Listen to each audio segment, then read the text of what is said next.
Sesungguhnya Fir'aun telah berbuat sewenang-wenang di muka bumi dan menjadikan penduduknya berpecah belah.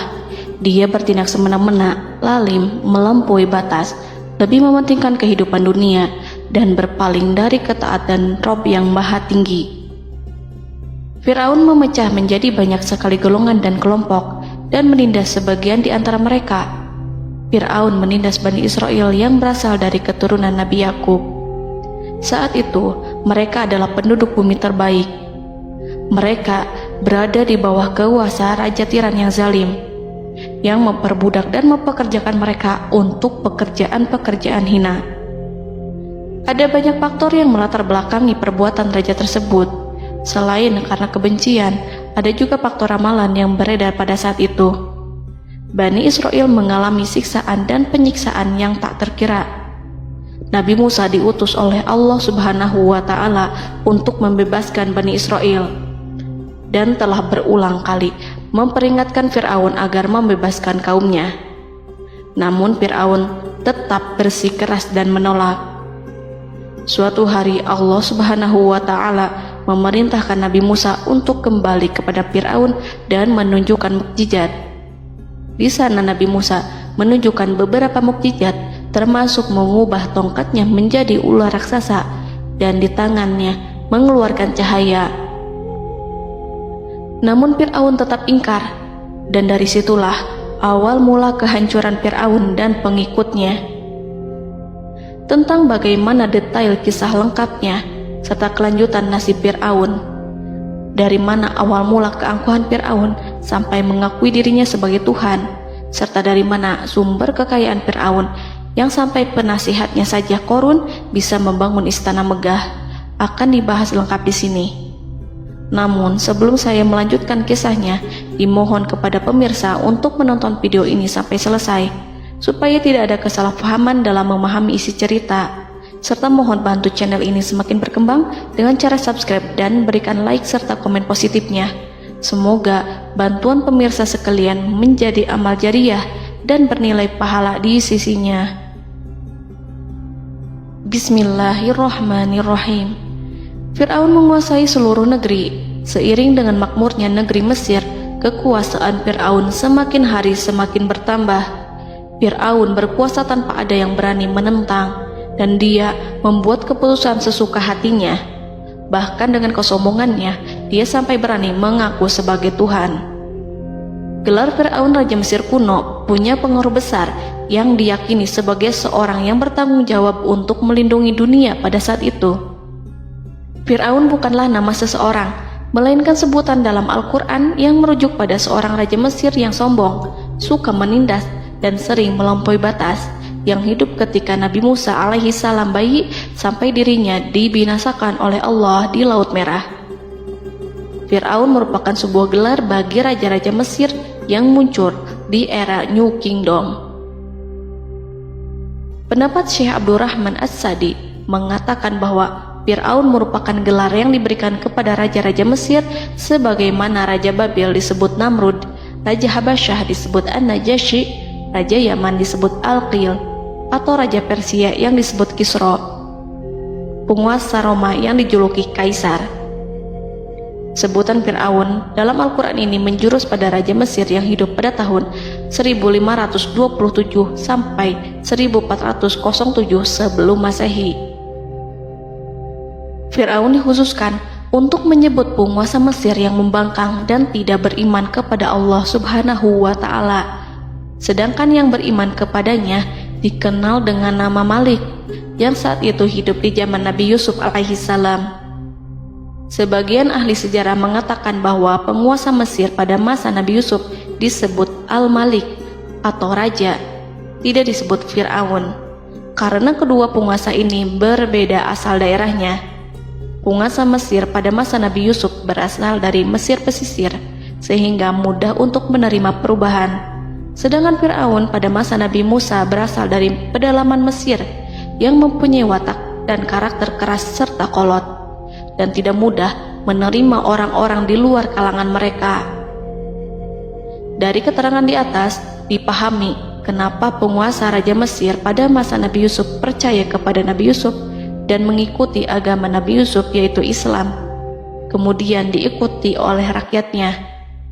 Sebagian ahli sejarah menyamakan Fir'aun dengan Mas'ab ibnu Royan. Ada pula yang menyatakan bahwa Fir'aun anaknya Walid ibnu Mas'ab ibnu Royan dari salah satu kaum Ad. Para Fir'aun Mesir kuno memperoleh kekayaan dan membangun kerajaan mereka yang megah melalui berbagai sumber. Beberapa sumber utama kekayaan dan pembangunan kerajaan Fir'aun adalah sumber daya alam. Mesir kuno diberkati dengan sumber daya alam yang melimpah, termasuk emas, tembaga, dan batu mulia yang ditambang dari wilayah gurun dan lembah. Sungai Nil juga menyediakan tanah yang subur untuk pertanian yang menjadi dasar ekonomi Mesir kuno. Air yang sangat penting ini memungkinkan kota-kota tumbuh di tengah gurun. Lonjakan air dan nutrisi itu mengubah lembah Nil menjadi tanah pertanian yang produktif. Menurut Organisasi Pangan dan Pertanian PBB, petani Mesir kuno adalah salah satu kelompok pertama yang melakukan pertanian dalam skala besar, menanam tanaman makanan seperti gandum, serta tanaman industri seperti rami untuk membuat pakaian. Sungai Nil mengalir ke utara sejauh 4.160 mil dari timur tengah Afrika ke Laut Tengah, yang memberikan Mesir kuno tanah subur dan air untuk irigasi. Untuk memaksimalkan pemanfaatan air Sungai Nil, petani Mesir kuno mengembangkan sistem irigasi cekungan. Mereka membangun jaringan tanggul berbahan tanah untuk membentuk cekungan. Kemudian mereka menggali saluran untuk mengarahkan air banjir ke dalam cekungan, di mana air akan menggenang selama sebulan hingga tanah jenuh dan siap untuk ditanami. Selain itu, Sungai Nil dapat dimanfaatkan untuk mengangkut material proyek-proyek konstruksi. Untuk mendapatkan manfaat dari Sungai Nil, orang yang tinggal di tepi sungainya harus mencari cara mengatasi banjir tahunan sungai ini. Untuk memprediksi apakah mereka akan menghadapi banjir yang bisa mengakibatkan panen buruk, orang Mesir kuno membangun nilometer atau pilar batu dengan tanda menunjukkan tingkat air. Mereka mengembangkan keterampilan dan teknologi baru dari pertanian hingga pembuatan perahu dan kapal. Sungai Nil juga merupakan rute transportasi penting karena memainkan peran sentral dalam peradaban Mesir kuno. Orang Mesir menjadi ahli dalam membangun perahu dan kapal untuk mengangkut berbagai barang, termasuk ternak, sayuran, ikan, roti, dan kayu. Mesir kuno memiliki perdagangan yang berkembang dengan wilayah Afrika Timur dan Tengah serta Mediterania Timur. Perdagangan ini tidak hanya mencakup barang-barang mewah, tetapi juga bahan pangan dan bahan baku. Fir'aun juga memiliki semua tanah di Mesir dan mengumpulkan pajak dari rakyatnya. Raja Fir'aun juga memperlakukan rakyat dengan kejam tanpa belas kasihan. Ia memeras pajak yang tinggi dan menjadikan kaum Bani Israel sebagai budak kerajaan. Mereka juga menerima upeti dari negara-negara yang dikalahkan atau ingin menjaga hubungan baik dengan Mesir. Bahkan Fir'aun juga memiliki proyek konstruksi untuk membangun struktur megah seperti piramida, kuil, dan monumen yang tidak hanya menunjukkan kekuasaan dan kekayaan mereka, tetapi juga berfungsi sebagai pusat administrasi dan agama. Proyek-proyek ini seringkali menggunakan tenaga kerja dari rakyat yang bekerja selama musim banjir. Kekayaan dan kerajaan megah Fir'aun merupakan hasil dari pengelolaan sumber daya yang efisien, eksploitasi sumber daya alam, dan kebijakan ekonomi yang cerdas. Ini semua mencerminkan kemajuan teknologi, organisasi sosial, dan kekuatan politik Mesir kuno. Kekayaan para Fir'aun Mesir kuno memang sangat luar biasa dan telah menjadi topik penelitian dan kekaguman selama berabad-abad. Fir'aun juga dikenal karena kehidupan mewah mereka. Sebagai penguasa Mesir kuno, Fir'aun hidup dengan kekayaan dan kemewahan yang hampir tak terbayangkan, yang mencerminkan kekuasaan dan status mereka. Mereka menghiasi diri mereka dengan aksesoris yang rumit dan gemerlap, serta mengenakan simbol otoritas dan kekuasaan tradisional. Dan Allah memberikan kepada Fir'aun berupa istidratuhul afiyah, yakni hidup sekian lama tanpa pernah merasakan sakit. Allah Subhanahu wa Ta'ala mengaruniai Fir'aun untuk bisa hidup selama 400 tahun tanpa sakit. Tentu, hal tersebut sudah menjadi kehendak Allah Subhanahu wa Ta'ala, maka tidak ada satupun manusia yang bisa menghalangi, bahkan bagi seorang Fir'aun sekalipun yang terkenal dengan kezalimannya. Namun dengan karunia-Nya yang diberikan Allah tersebut bukannya menjadikan Fir'aun sebagai manusia yang bersyukur, tetapi malah membangkitkan kesombongan dan kesesataannya. Dan puncak kesombongan Fir'aun juga dicatat Al-Quran sebagai penguasa tangan besi dan manusia yang pernah mengaku Tuhan. Aku adalah Tuhan kalian yang maha tinggi. Quran Surat An-Najiat ayat 24. Fir'aun hidup selama 446 tahun. Selama hidupnya, Fir'aun memiliki tubuh yang sehat dan bugar tanpa pernah mengalami sakit, meski hanya berupa pusing atau flu sekalipun. Fir'aun bahkan tidak pernah merasakan kelelahan. Fir'aun tidak pernah merasakan perihnya lapar, kerongkongannya tidak pernah tersentuh panasnya dahaga. Seandainya dalam semalam saja Fir'aun dilanda sakit berupa pusing atau demam, maka ia akan sibuk untuk mengurus dirinya sendiri dan tidak berpikiran untuk mengaku bahwa ia adalah Tuhan. Hal ini pun dijelaskan dalam kitab Ihya Ulumuddin Al-Qut Al-Qulub oleh Imam Al-Ghazali. Sesungguhnya yang menyebabkan Fir'aun sampai berani mengatakan, "Aku adalah Tuhan kalian yang maha tinggi," hal ini disebabkan karena ia mengalami masa sehat dalam hidupnya yang begitu lama.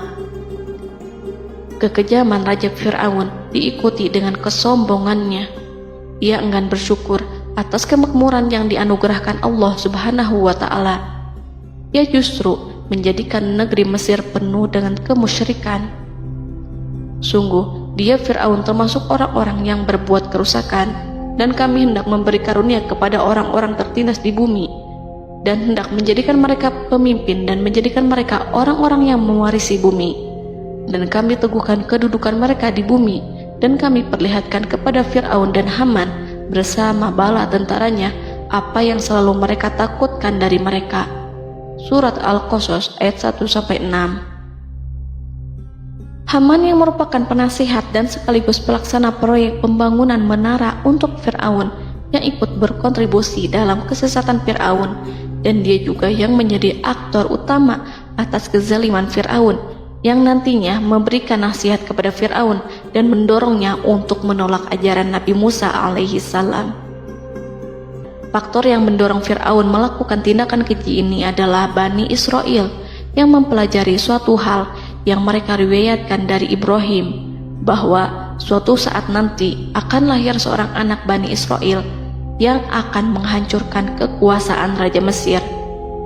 Berita gembira ini terjadi saat insiden antara Sarah, istri Nabi Ibrahim alaihissalam, dengan Raja Mesir yang saat itu berniat jahat terhadap Sarah. Namun Allah menjaganya. Berita gembira ini santer terdengar di antara Bani Israel. Kaum Kipti juga membicarakan berita ini, hingga sampailah juga ke telinga Fir'aun. Sebagian amir dan orang-orang dekat Fir'aun menyampaikan hal itu kepadanya saat tengah berbincang pada malam hari. Waktu itu Fir'aun langsung menginstruksikan untuk membunuh seluruh anak laki-laki Bani Israel untuk mengantisipasi kelahiran anak yang dimaksud. Tapi apa boleh buat, kewaspadaan sama sekali tidak bisa menghindari takdir.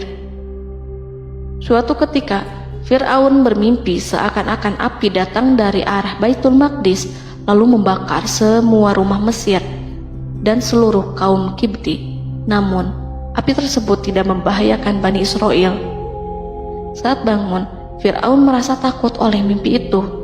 Ia kemudian mengumpulkan seluruh paranormal dan tukang sihir. Fir'aun bertanya kepada mereka terkait mimpi itu.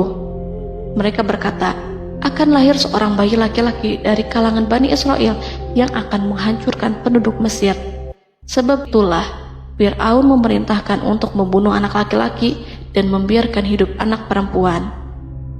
Fir'aun sangat mewaspadai agar Musa tidak lahir, hingga menunjuk sejumlah laki-laki dan dukun beranak berpatroli memeriksa para wanita hamil dan mendata waktu kelahiran mereka. Jika ada yang melahirkan anak laki-laki, si bayi langsung disembelih oleh para algojo seketika itu juga. Allah berfirman, kami mengilhamkan kepada ibu Musa, susuilah dia Musa, jika engkau khawatir atas keselamatannya, hanyutkanlah dia ke sungai Nil dalam sebuah peti yang mengapung. Janganlah engkau takut dan janganlah pula bersedih. Sesungguhnya kami pastikan mengembalikan kepadamu dan menjadikan sebagai salah seorang rasul. Surat Al-Qasas ayat 7. Pada saat itu, ibu Musa yang bernama Ayarika, ada juga yang menyebut Ayah Zakat, merasakan kesedihan yang amat dalam dan sudah mengantisipasi sejak pertama kali mengandung Musa. Kehamilan yang ini memang tidak terlihat. Harun lahir pada tahun ketika hukuman mati bagi lelaki tidak berlaku, sementara Musa lahir pada tahun di mana bayi laki-laki harus dibunuh. Saat melahirkan, ibunya mendapat ilham agar Musa kecil diletakkan di dalam peti yang diikat dengan tali. Rumahnya tepat di hulu sungai Nil. Ia menyusui Musa, kemudian ketika khawatir pada seseorang, ia meletakkan Musa di peti itu, lalu dilepaskannya ke lautan, sementara talinya tetap dipegang. Setelah semua orang pergi, ia tarik kembali peti itu. Namun suatu hari, ibu Musa melepaskan peti itu, tetapi dia lupa tidak mengikatnya dengan tali, sehingga peti berisi Musa kecil itu hanyut bersama aliran sungai Nil hingga melintas tepat di depan istana Fir'aun. Selir-selir Fir'aun itu memungut peti dalam kondisi tertutup rapat. Mereka tidak berani membukanya. Peti itu kemudian diletakkan di depan istri Fir'aun, Asiyah binti Muzahim. Ada pendapat yang mengatakan bahwa Asiyah berasal dari Bani Israel dari keturunan Musa. Saat membuka penutup peti dan menyingkap tirai penutupnya, Asiyah melihat wajah Musa kecil memancarkan sinar-sinar nubuah kemuliaan. Begitu melihatnya, Asiyah langsung jatuh hati dan sangat mencintainya. Saat Fir'aun tiba, ia berseru, "Apa ini?" Kemudian ia memerintahkan untuk menyembelihnya, tetapi sang istri meminta agar bayi tersebut diberikan kepadanya. Sang istri berkata, "Dia adalah penyejuk mata hati bagiku dan bagimu." Fir'aun menimpali, "Iya, bagimu, tapi bagiku tidak. Aku tidak memerlukan bayi itu." Petaka memang selaras dengan tutur kata. Kata-kata istri Fir'aun, mudah-mudahan dia bermanfaat kepada kita. Allah memberikan manfaat yang ia harapkan. Di dunia, Allah memberikan hidayah padanya melalui sosok Musa, dan di akhirat, Allah menempatkan dia di surganya karena Musa. Atau kita ambil dia menjadi anak. Keduanya pun mengadopsi Musa karena mereka berdua tidak punya anak. Perkataan Asiyah ini diabadikan dalam Al-Quran surat Al-Qasas ayat 9. Dan berkatalah istri Fir'aun, "Ia adalah penyejuk mata hati bagiku dan bagimu. Janganlah kamu membunuhnya. Mudah-mudahan ia bermanfaat kepada kita atau kita ambil ia menjadi anak." Sedangkan mereka tidak menyadari. Dalam ayat ini Allah Subhanahu wa Ta'ala berfirman yang artinya, sedangkan mereka tidak menyadarinya. Ibnu Katsir menjelaskan maksud dari ayat ini, mereka tidak mengetahui apa yang dikehendaki Allah, bahwa di tangan anak itulah terjadinya kehancuran masa depan Fir'aun dan bala tentaranya. Mereka tidak mengetahui hukuman besar Allah yang dikehendaki terhadap Fir'aun dan pasukannya. Mereka tidak tahu bahwa Allah menakdirkan mereka untuk memungutnya. Saat Musa tinggal di kediaman Fir'aun, pihak keluarga ingin menyusuinya. Namun Musa tidak mau menerima susu wanita manapun. Ia juga tidak mau makan, hingga mereka dibuat bingung karenanya. Mereka berusaha sebisanya untuk memberi Musa makan, namun Musa tidak mau. Seperti yang Allah sampaikan dalam surat Al-Qasas ayat 12. Dan kami cegah dia Musa menyusu kepada perempuan-perempuan yang menyusuinya sebelum itu. Mereka kemudian mengirim Musa bersama para dukun beranak dan sejumlah wanita ke pasar. Mungkin Musa mau menyusu pada seorang wanita di sana. Saat semua orang berdiri di hadapan Musa, saudari Musa melihatnya. Ia tak memperlihatkan sikap seakan-akan mengenal bayi yang sebenarnya adalah adiknya.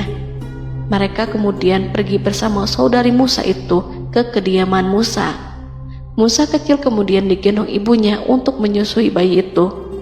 Bayi yang tidak lain adalah anaknya sendiri, langsung menyusu dengan lahap. Melihat hal itu, mereka merasa sangat puas dan gembira. Mereka pun melaporkan peristiwa yang sangat menggembirakan itu kepada Asia. Asia meminta agar perempuan yang tidak lain adalah ibunya Musa itu untuk menetap bersamanya dan memohon kebaikan serta kesediaannya. Namun, perempuan itu menolaknya seraya berkata, "Sesungguhnya aku mempunyai suami dan anak-anak yang tidak bisa aku tinggalkan. Akan tetapi, aku siap melakukan jika bayi itu dibawa kepadaku ke rumahku." Akhirnya Asia mengutus ajudan kerajaan untuk menyerahkan bayi itu kepada ibunya Musa untuk disusui secara rutin. Asia kemudian memberikan berbagai macam fasilitas kepada ibu Musa berupa biaya nafkah sehari-hari, pakaian-pakaian bagus, dan beberapa hadiah istimewa yang lainnya sebagai kompensasi upah menyusui bayi itu. Akhirnya Musa kecil kembali ke pangkuan ibunya dan berada di bawah asuhannya. Allah telah menyatukan kembali bayi yang bernama Musa itu dengan ibunya sendiri. Fir'aun tidak akan menyangka jika Allah telah mempersiapkan sesuatu yang besar lewat kehadiran Musa kecil di kerajaannya. Sang Raja bengis lagi terpedaya oleh banyaknya pasukan yang dimiliki, kekuasaan, dan luasnya kerajaan yang maha agung yang tak terkalahkan dan takdirnya tak bisa ditentang. Allah telah memutuskan bahwa bayi itu yang dia dan pengikutnya waspadai keberadaannya itu hingga dengan bengis membunuh banyak sekali nyawa yang tak terhitung jumlahnya. Padahal anak tersebut justru tumbuh dewasa di kediamannya, di atas kasurnya, memakan makanannya, dan meminum yang ada di rumahnya. Fir'aun sendiri justru mengadopsi dan merawat serta mengasuhnya tanpa menyadari rahasia besar di balik itu. Anak itu yang membuatnya binasa di dunia dan akhirat karena menentang kebenaran yang nyata yang ia sampaikan kepadanya. Nabi Musa tumbuh dan hidup sebagai salah seorang dari keluarga kerajaan hingga mencapai usia dewasanya, di mana ia memperoleh asuhan dan pendidikan sesuai dengan tradisi istana. Allah Subhanahu wa Ta'ala mengaruniakannya hikmah dan pengetahuan sebagai persiapan tugas kenabian dan risalah yang diwahyukan kepadanya. Musa tumbuh menjadi seorang pemuda yang mempunyai fisik dan akhlak yang kuat. Allah anugerahkan kepada Musa kesempurnaan tubuh dan kekuatan jasmani. Musa juga menyadari bahwa dia hanyalah anak angkat, tidak setetes pun darah Fir'aun mengalir padanya, dan bahwa ia keturunan Bani Israel yang ditindas dan diperlakukan sewenang-wenang oleh Fir'aun dan kaumnya. Maka dia berjanji kepada dirinya sendiri akan menjadi pembela bagi kaum-kaum yang lemah yang tertindas. Kekuatan fisik Nabi Musa memang tidak bisa diragukan. Itu terbukti pada saat Nabi Musa mampu mengangkat batu penutup sumur seorang diri, padahal batu itu hanya bisa diangkat oleh 10 orang laki-laki. Peristiwa kedua saat perkelahian antara Bani Israel dan orang Kipti atau kaumnya Fir'aun, suku asli Mesir. Saat orang Israel meminta pertolongan kepada Musa untuk mengalahkan orang Kipti, Musa menghampiri orang Kipti tersebut. Dengan tangan terkepal, Musa meninju orang Kipti dan matilah musuhnya itu. Orang Kipti hanya mati karena pukulan itu. Musa tidak sengaja dan tidak bermaksud untuk membunuh orang Kipti. Musa hanya berniat membuatnya jera. Dan karena peristiwa itulah Nabi Musa pergi meninggalkan Mesir karena Musa takut terhadap Fir'aun dan tentaranya yang akan membunuhnya.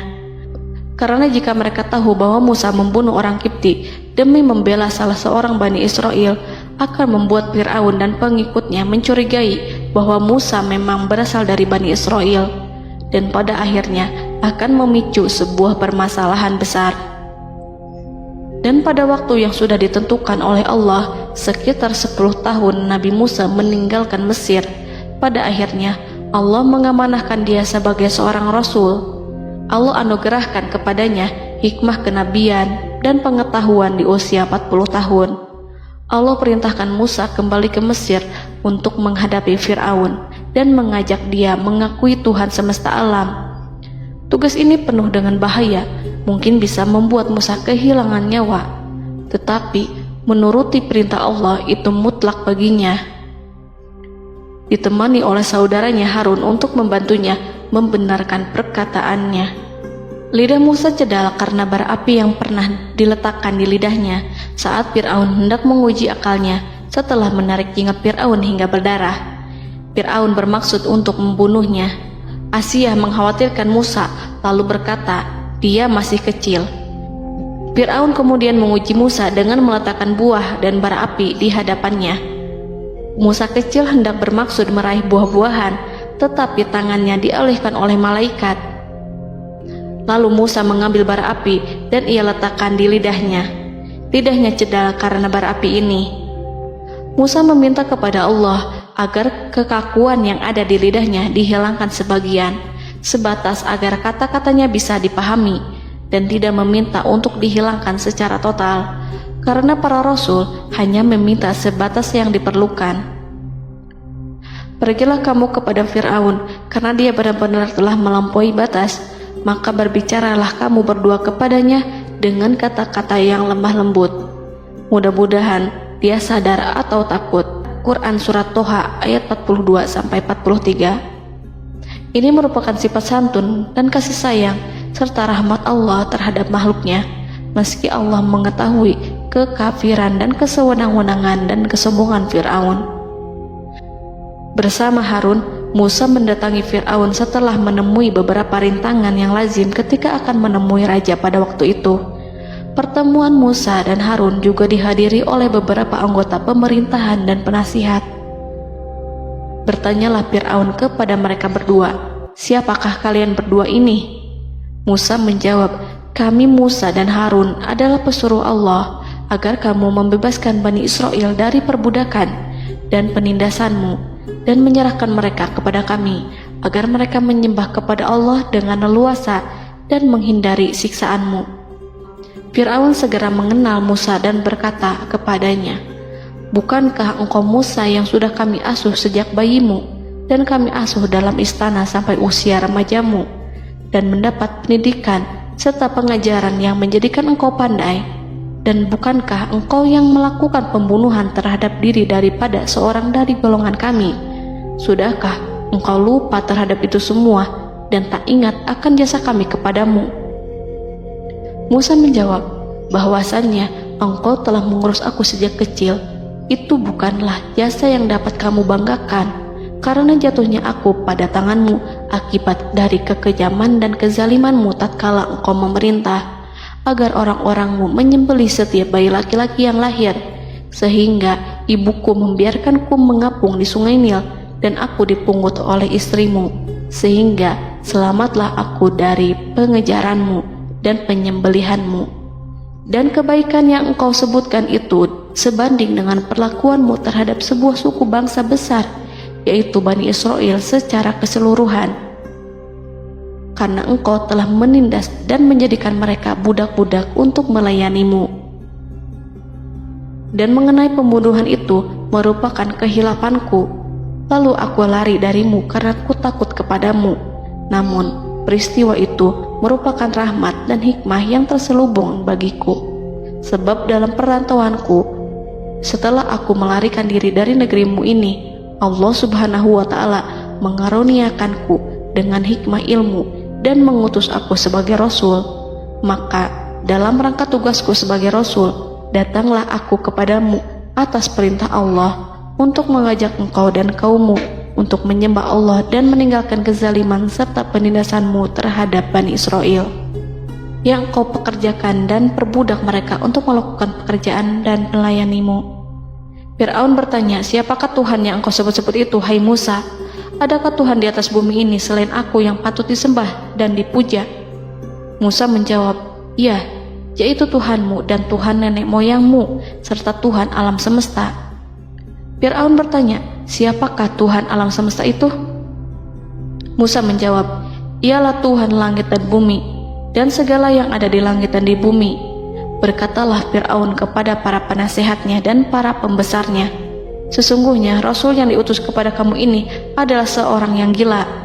Kemudian ia balik bertanya kepada Harun dan Musa, siapakah Tuhan kamu berdua?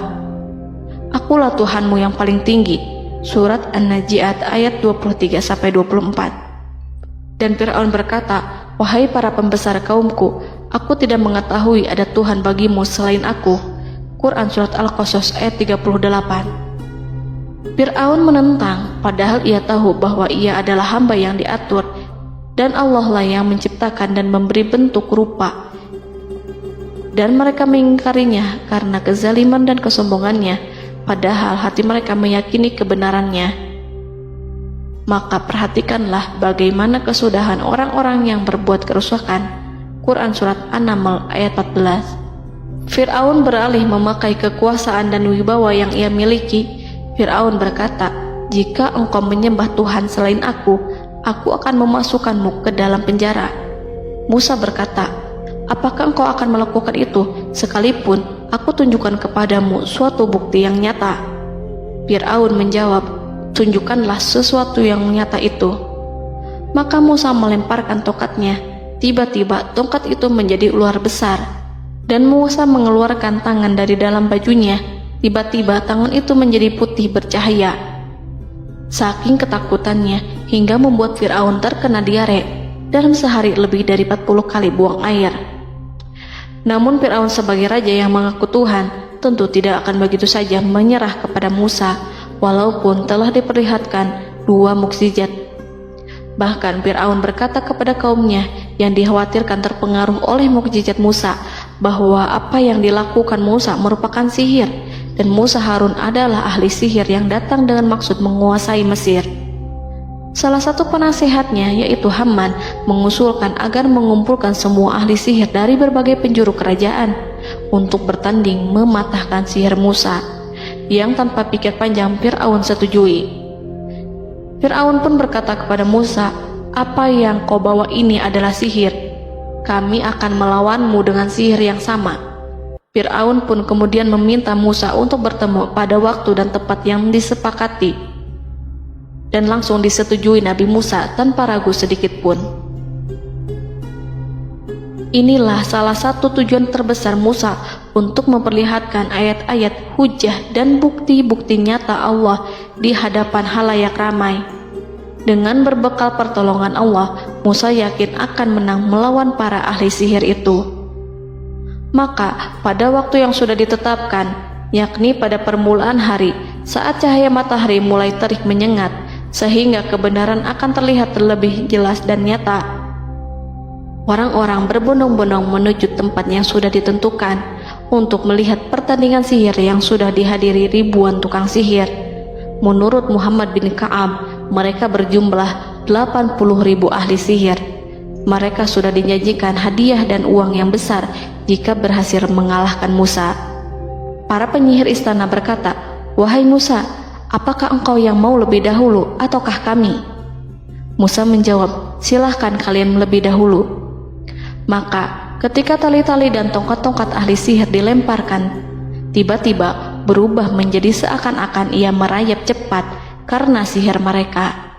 Ada rasa takut yang menyelimuti hati Musa, takut jika orang-orang terkena fitnah sihir dan tipu daya mereka.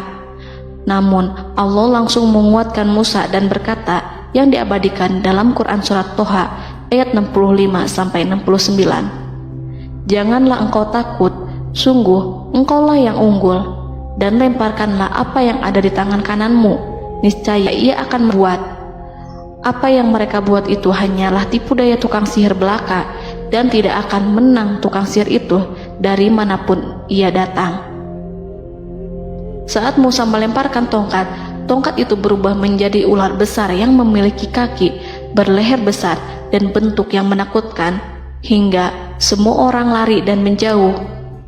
Ular itu kemudian menelan tali-tali para tukang sihir dengan satu persatu dengan gerakan super cepat.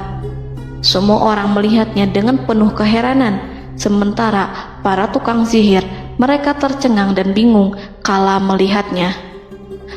Mereka melihat sesuatu yang sama sekali tidak pernah terlintas di benaknya dan juga berada di luar bidang yang mereka kuasai. Saat itulah mereka tahu pasti bahwa yang mereka lihat itu bukanlah sihir, sulap, khayalan ilusi ataupun kebohongan semata, tetapi sebuah kebenaran yang hanya bisa dilakukan oleh Yang Maha Benar, yang mengutus mukjizat tersebut dengan benar. Allah menyingkap tabir kelalaian dari hati mereka, menyinarinya dengan petunjuk yang Ia ciptakan dan menyingkirkan gumpalan keras di hatinya. Mereka segera bertaubat dan tunduk sujud kepadanya. Dengan lantang mereka mengatakan kepada semua yang hadir tanpa memperdulikan hukuman ataupun siksaan apapun, "Kami beriman kepada Rob seluruh alam, yaitu Tuhannya Musa dan Harun." Fir'aun yang congkak dan sombong tentu sangat marah dengan apa yang disaksikannya itu. Ketika melihat ahli-ahli sihirnya begitu cepat menyerah dan mengakui kekalahan kepada Musa, bahkan menyatakan beriman kepada Tuhan Musa dan Harun. Tindakan itu dianggapnya sebagai pelanggaran terhadap kekuasaannya dan penentangan terhadap ketuhanannya dan merupakan tamparan bagi kewibawaannya. Fir'aun berkata kepada mereka, "Apakah kalian telah beriman kepada Musa sebelum aku memberi izin? Kenapa kalian tidak terlebih dahulu bermusyawarah kepadaku sebelum melakukan tindakan keji di hadapan rakyatku ini? Dia itu pemimpinmu yang mengajarkanmu sihir, dan bukankah ini adalah persengkongkolanmu terhadapku? Musa dapat mengalahkan kamu sebab ia mungkin merupakan guru dan pembesar yang mengajari sihir kepadamu, dan kamu telah mengaturnya, dan sandiwaramu ini tak akan kubiarkan. Akan kupotong tangan dan kakimu secara bersilang, dan sungguh aku akan salib kamu pada pangkal pohon kurma sebagai balasan dan hukuman atas pengkhianatanmu ini." Walaupun melihat langsung kebenarannya, Fir'aun tetap tidak percaya. Dia tidak suka keyakinan para penyihir terhadap Musa. Para penyihir itu yang telah mengakui keimanan mereka kepada Allah tak merasa gentar ataupun takut, karena ketika para tukang sihir itu sujud, mereka melihat rumah dan istana-istana di surga yang telah dipersiapkan untuk mereka. Semuanya dirias untuk menyambut kedatangan mereka. Karena itu, mereka tidak peduli dengan ancaman Fir'aun. Setelah peristiwa kekalahan penyihir Fir'aun dengan mukjizat Nabi Musa itu, Fir'aun serta penasihat dan para pembesarnya, termasuk Haman, merencanakan penindasan yang lebih kejam untuk kaum Bani Israel dan merencanakan pembunuhan terhadap Nabi Musa. Fir'aun khawatir jika gerakan Musa tidak dipatahkan akan mengancam kerajaan dan kewibawaannya yang mengaku sebagai Tuhan. Walaupun sudah diingatkan oleh orang mukmin dari kalangan keluarga Fir'aun agar tidak membunuh Nabi Musa dan menyeru kembali menuju jalan yang benar dan mengingatkan kepada akibat yang buruk yang akan didapati nanti, namun Fir'aun dan penasihatnya tetap berada pada kesesatan. Sebagai balasannya, Allah menghukum Fir'aun dan penduduknya dengan kekeringan dan penyakit yang bertahun-tahun karena menolak Rasulnya. Mereka dilanda banjir bandang, darah yang bercampur dengan seluruh air yang ada. Setiap kali mereka akan mengambil air, baik air sumur ataupun air sungai Nil, pasti akan berubah menjadi darah segar. Serbuan belalang pun tidak bisa mereka hindari. Belalang menghinggapi tanaman hingga tak menyisakan satupun buah, daun ataupun rumput. Serangan hama dan wabah katak juga mengerumuni mereka hingga berjatuhan di makanan, wadah-wadah, sampai-sampai ketika ada yang membuka mulut untuk makan ataupun minum, pasti ada katak yang jatuh di situ. Semua hukuman itu hanya menimpa Fir'aun dan pengikutnya, sama sekali tidak menimpa Nabi Musa dan Bani Israel. Namun mereka tidak belajar ataupun berubah, mereka tetap saja kafir dan hanyut dalam kejahatan. Setiap kali Allah timpakan hukuman kepada Fir'aun dan pengikutnya, mereka bersumpah dan berjanji kepada Musa untuk beriman. Namun ketika hukuman itu dihilangkan, mereka ingkar janji berpaling dan kembali kepada keburukan seperti sedia kala. Dari semua penderitaan ini, Allah perintahkan Musa membawa pengikutnya keluar dari Mesir, memulai perjalanan berbahaya antara hidup dan mati. Setelah mengetahui keberangkatan Nabi Musa dan Bani Israel, Fir'aun bersama tentaranya bergerak untuk membantai mereka. Dengan pasukan besar yang berjumlah lebih dari 1.600.000 personil, ditambah 100.000 ekor kuda berwarna hitam legam, Fir'aun berhasil mengejar rombongan Nabi Musa yang saat itu berjumlah 600.000 prajurit di pantai Laut Merah saat matahari terbit. Pasukan Fir'aun mengepung mereka dari semua arah. Di belakang mereka ada tentara Fir'aun yang kejam, sementara di hadapan mereka Laut Merah yang membentang luas. Kala situasi kian genting dan Fir'aun beserta seluruh pasukannya mendekat dengan kesungguhan hati, diperkuat dan persenjataan, juga dengan amarah dan kedengkian, penglihatan tidak menetap mengarah ke suatu tujuan, dan hati naik menyesak sampai ke tenggorokan. Saat itulah Yang Maha Penyantun lagi kuasa, Rob Arsy yang mulia, mewahyukan kepada Musa, "Pukullah laut itu dengan tongkatmu." Maka tatkala Musa memukulkan tongkatnya ke lautan, laut itu pun terbelah. Air lautan berdiri tegak laksana gunung yang terbelah oleh kuasa yang maha agung, yang bersumber dari zat yang mengatakan kepada sesuatu, "Jadilah," maka jadilah sesuatu itu. Allah memerintahkan angin barat untuk menyapu kerikil-kerikil hitam lautan, hingga dasar lautan berubah menjadi tanah yang kering, yang tidak melekat pada kaki-kaki kuda dan hewan. Allah memerintahkan Musa untuk melintas bersama kaumnya. Mereka segera turun melintas dengan senang. Mereka menyaksikan sebuah hal yang membuat mata tercengang dan memberikan petunjuk pada hati orang-orang yang mukmin. Setelah Musa bersama kaumnya melintas secara keseluruhan dan keluar dari lautan, saat itulah pasukan garis depan Fir'aun baru masuk. Saat itu Musa bermaksud memukulkan tongkat ke lautan agar kondisi laut kembali seperti sedia kala, agar Fir'aun dan pasukannya tidak bisa mengejar. Tapi Allah yang Maha Kuasa dan pemilik keluhuran memerintahkan agar lautan tetap dibiarkan seperti itu, seperti yang Ia firmankan. Saat Musa membiarkan lautan dalam kondisi terbelah dan Fir'aun tiba di tepi pantai, ia melihat sesuatu yang dahsyat. Kondisi ini membuatnya tercengang, dan ia tahu betul bahwa apa yang dilihatnya adalah pekerjaan Rob Arsy yang mulia, seperti halnya mukjizat lain yang pernah ia lihat sebelumnya. Fir'aun berhenti dan tidak maju. Ia menyesal karena mengejar Bani Israel dalam situasi seperti ini, di saat penyesalan tiada lagi membawa guna. Namun Fir'aun memperlihatkan sikap tangguh dan kuat di hadapan para pasukannya dan memperlakukan mereka layaknya musuh.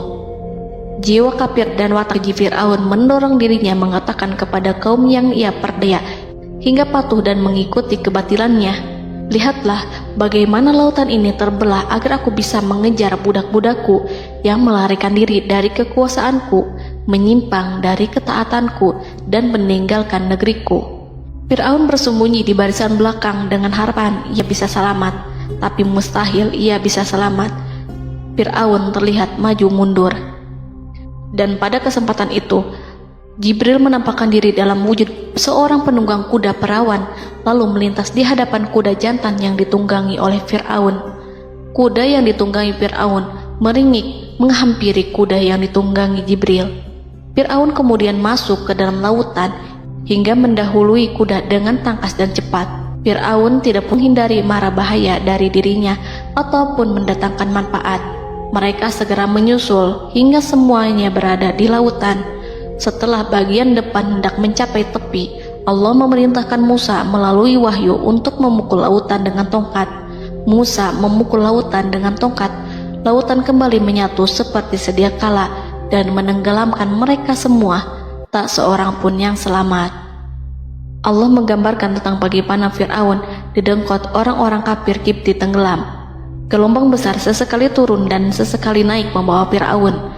Bani Israel melihatnya dan juga pasukannya, seperti apa siksa dan petaka besar yang Allah timpakan kepadanya dan juga pasukannya, agar Bani Israel senang dan lega.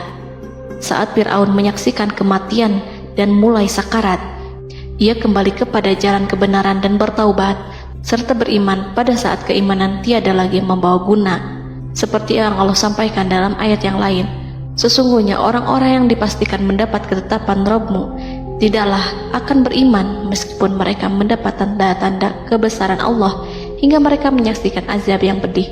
Quran Surat Yunus ayat 96-97. Seperti itulah Musa mendoakan keburukan pada Fir'aun dan golongannya agar harta benda mereka dibinasakan, hati mereka diikat sehingga mereka tidak akan beriman hingga melihat siksaan yang pedih, yaitu ketika keimanan tidak ada lagi membawa guna bagi mereka, sekaligus sebagai penyesalan bagi mereka. Allah berfirman kepada Musa dan Harun saat keduanya mengucapkan doa tersebut, sungguh telah diperkenankan permohonan kamu berdua. Quran Surat Yunus ayat 89. Siksaan yang ditimpakan kepada Fir'aun dan pasukannya ini merupakan jawaban atas doa Musa dan saudaranya Harun. Dalam hadis riwayat Imam Ahmad, Rasulullah Shallallahu Alaihi Wasallam bersabda, saat Fir'aun berkata, aku percaya bahwa tidak ada Tuhan melainkan Rabb yang dipercaya Bani Israel, Jibril berkata kepadaku, wahai Muhammad, andai kau melihatku saat mengambil pasir lautan, lalu aku sumpalkan ke mulutnya karena khawatir jika rahmat menghampirinya. Ibnu Abbas dan lainnya mengatakan, sebagian Bani Israel meragukan kematian Fir'aun, bahkan ada yang menyatakan bahwa Fir'aun tidak mati. Allah kemudian memerintahkan lautan untuk mengapungkan jasad Fir'aun. Maka pada hari ini kami selamatkan jasadmu, yaitu dengan mengenakan baju perang yang dengannya kau dikenali, agar engkau dapat menjadi pelajaran bagi orang-orang yang datang setelahmu, yaitu agar kau menjadi bukti bagi Bani Israel atas kekuasaan Allah yang membinasakan Fir'aun. Karena itu, sebagian salaf membaca, kemungkinan yang dimaksud adalah kami menyelamatkan jasadmu beserta baju perangmu agar kau menjadi pelajaran bagi orang-orang setelahmu dari kalangan Bani Israel, dan mereka tahu bahwa kau telah binasa. Wallahu a'lam.